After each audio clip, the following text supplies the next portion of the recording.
جیسے وہ نارملی کہا جاتا ہے کہ بھئی ایسا وظیفہ کہ موت کے علاوہ ہر مرض کی شفا اس میں موجود ہے، تو ایسے وظائف بھی ہوتے ہیں؟ یقینی طور پر یہ کہاوت ہے کہ موت کے علاوہ ہر چیز سے بچا جائے، بیماریوں سے بچا جائے.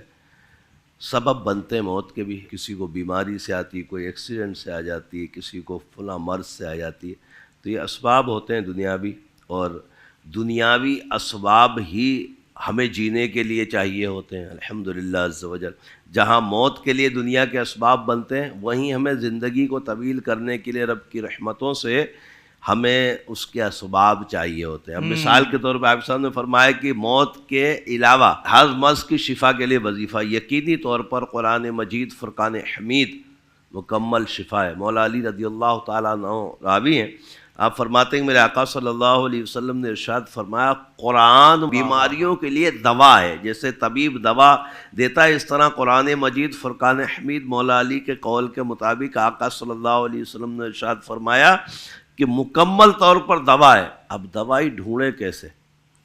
ظاہر ہے کہ اس کے ہر آیت کے رموز و اسرار ہیں، سورہ مبارکہ جو ہیں ان کے رموز و اسرار ہیں. ڈھونڈنے کے لیے ہمیں اپنے اسلاف کے طریقہ کار، ان کے کتب کا مطالعہ کرنا پڑے گا، تو انشاءاللہ ہم کامیاب ہو جائیں گے. دوسری بات یہ ہے کہ احتیاط بہت ضروری ہے.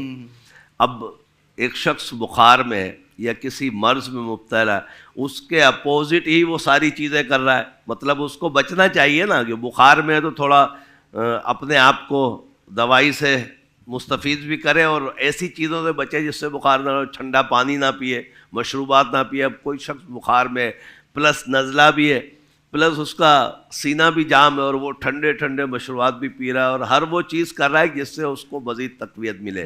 اس سے فائدہ نہیں ہوگا. ان چیزوں سے بچنا پڑے گا جن امراض میں، جن چیزوں کے لیے حکماء اور ہمارے اطباء ارشاد فرماتے ہیں کہ ان سے بچو، تو ان سے بچنا ہے. اور پھر اس کے ساتھ قرآن مجید فرقان حمید کی تلاوت کرنی ہے. کوئی بھی تلاوت کرے، کوئی بھی قرآن مجید فرقان حمید کی آیتیں ایسی منتخب کر لیں جو روز پڑھنے کی ہوں. اللہ کے عطاؤں سے آپ روز شفا یاب رہیں گے.